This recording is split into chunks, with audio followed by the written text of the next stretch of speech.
आचार्य रमणलाल शहा, आपणाला माझ्या आयुष्यात मी जो 70 वर्ष या शास्त्राचा अभ्यास केलेला आहे, हा अभ्यास आपणापर्यंत पोचवावा. ज्योतिषशास्त्र कसं आहे, किती आहे आणि किती परिपूर्ण आहे हे संपूर्ण दाखवण्याचा तुम्हाला मी प्रयत्न करणार आहे. आणि हे संपूर्ण या महिन्याचं भविष्य सांगितल्यानंतर ऑक्टोबरचं, की तुम्हाला त्याचा प्रत्यय आल्यापासून राहणार नाही की हे किती. आणि हे सांगताना जीवन हे यश अपयश, सुख दुःख, आशा निराशा याचा खेळच चाललेला असतो. त्याच्यामुळं मी तुम्हाला या ठिकाणी सांगताना केवळ चांगलं आहे आणि अशा मोघम शब्दांनी सांगणार नाही. प्रत्यक्ष केव्हा काय होणार आहे आणि आपण काय काळजी घ्यायची हे या आपल्या आत्ताच्या आपल्या या ज्योतिष मार्गदर्शनामुळे आपणाला कळणार आहे आणि आपला फायदा होणार आहे. आता आपण सिंह राशीकडे वळतो. सिंह राशी अत्यंत उदात्त अशी रास आहे, राजराशी आहे.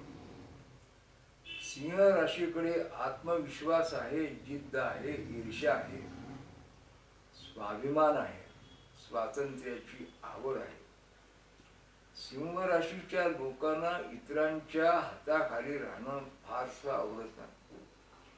तेव्हा सिंह राशीच्या लोकांनी शक्यतो एक ते राजकारणात यशस्वी होतात किंवा कोणत्याही सार्वजनिक कामात यशस्वी होतात, व्यवसायात यशस्वी होतात. परंतु सिंह रास ही अतिशय मानी रास आहे. या राशीला अपमान सहन होत नाही आणि सिंह राशीला पुढारपण लागतो, नेतृत्व लागतं. सिंह राशीची माणसं ही राजासारखी असतात. एखाद्या माणसाची, एखाद्या कवीचं काव्य ऐकून किंवा एखाद्याची कला बघून त्याला सोन्याचं कडं बहाल करणारी अशी ही रास आहे.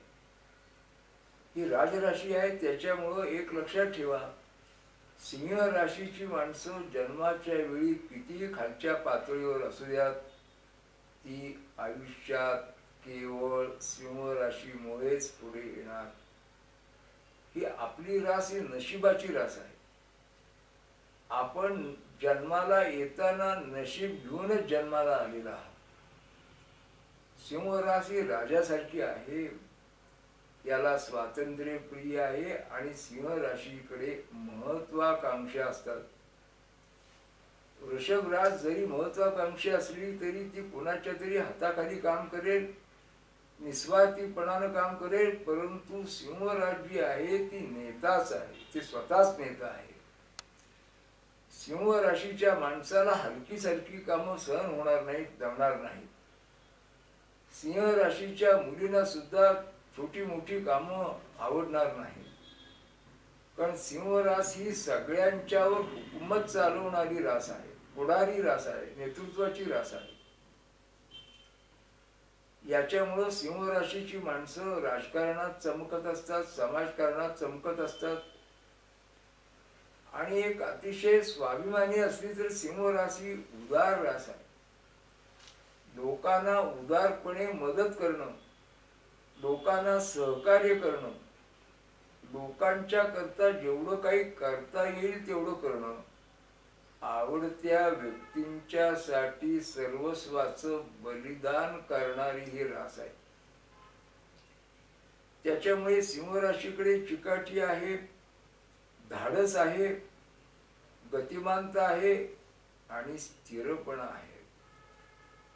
तेव्हा सिंह राशी म्हणजे एक रवीचं स्वामित्व असलेली ही रास आहे. तेव्हा रवीकडे आत्मतेज असतं. रवी म्हणजे सूर्य. सूर्य कसा प्रभावी आहे, सूर्य कुणावर परावलंबी नाही. सूर्य असा तारा आहे की तो स्वावलंबी आहे, स्वतः चमकत असतो. त्याला कुणाच्या सहकार्याची अपेक्षा नाही. आणि सिंह रास 24 तास काम करत असतात, अथकपणे काम करतात, अव्याहतपणे काम करतात. तेव्हा सिंह रास असणं ही एक अतिशय चांगली गोष्ट आहे. पण हा जो गुरु 19 तारखेला बदलणार आहे तो 12व्या घरात जाणार आहे. तेव्हा आपणाला जी काही चांगली कामं करायची ती कामं 19 तारखेच्या आतच उरकून घ्यायची. विवाह इथूनचे विवाह ठरवणं, साखरपुडा करणं हे 19 तारखेच्या आत. 19 तारखेनंतर गुरु 12व्या घरात जाणार आहे. परंतु आर्थिक परिस्थिती चांगली असणं, उधारी वसूल होणं, पैसा मिळणं, आर्थिक लाभ होणं, नातेवाईकांचं सहकार्य मिळणं, प्रॉपर्टीत यश मिळणं, सर्व्हिस स्टेशनमध्ये यश मिळणं, या सगळ्या गोष्टी सिंह राशीच्या दृष्टीने चांगल्या आहेत. थोडंसं वैवाहिक सौख्याच्या दृष्टीने हा महिना काहीसा प्रतिकूल आहे. 19 तारखेच्या पूर्वी गुरुची दृष्टी 7व्या स्थानावर असल्यामुळे तोपर्यंत विवाह ज्यांचा झालेला आहे, विवाहित जे लोक आहेत त्यांना 19 तारखेपूर्वीचा कालखंड चांगला आहे. 19 तारखेनंतर मात्र आपणाला वादविवाद टाळावे लागतील. थोडंसं संयमन करावं लागेल. निर्णय घेताना थोडासा विचार करावा लागेल. आणि गुरु जरी 12 असला तर त्या गुरुची सुखस्थानावर दृष्टी असते, सौख्य मिळतं, सौख्यात काही प्रश्न निर्माण होत नाही. तो गुरु व्ययात असल्यामुळे त्या ठिकाणी थोडासा एक प्रकारचा दैवीपणा, आध्यात्मिकपणा आणि चांगल्या काही गोष्टीची आवड हे आहे. तेव्हा सिंह रास ही या महिन्यात चमकणारी रास आहे, यश मिळणारी रास आहे.